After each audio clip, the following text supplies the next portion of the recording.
Yeah, it certainly seems like that. Admiral, I'm curious. I'm told you have actually had an experience with seeing something and catching video of something. Tell us about that. Well, exactly, right. And this is really why I've been supporting Ryan Graves for his Americans for Safe Aerospace. In 2015, when I was a one-star admiral, I was in charge of a support command of meteorologists and oceanographers that provided weather forecasts for the aircraft carrier strike groups.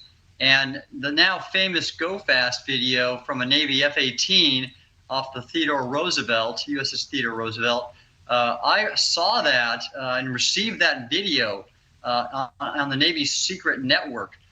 Because I was in charge of meteorologists supporting these aviation operations, I received an email from a two-star admiral in charge of the exercise. And he had actually sent it to a number of one- and two-star admirals like me in charge of aircraft carrier strike groups and other support commands. And the title of the email was Urgent Safety of Flight Issue. And in the text, he asked if anybody knew what these objects were. And it was the GoFast video that was attached. And he said, report to me immediately if you do, because we might have to cancel the exercise because of safety concerns. And of course, once I saw that, I knew immediately what was occurring. This is nothing we could have engineered. And then, interestingly, the next day, that email was wiped from my computer. Really? And eventually confirming what was, yes, reported at the So it just hearing. disappeared out of your inbox even? Yes, exactly. And the inboxes of all the other addies, there were many more, and including my deputy, who was a senior civilian. And so, of course, we believed it was inside some compartmented program, and that video was inadvertently released.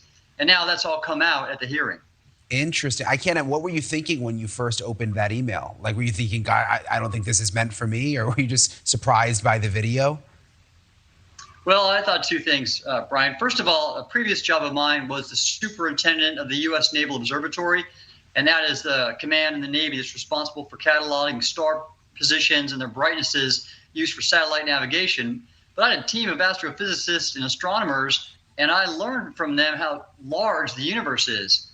And we're in a galaxy of 100 to 400 billion stars among an observable universe of over 100 billion galaxies. And it's just very arrogant of us to think we're the only species that's created a means to travel between celestial bodies. So when I saw that, I pretty much, it was confirmation to me that there was some kind of extraterrestrial activity occurring.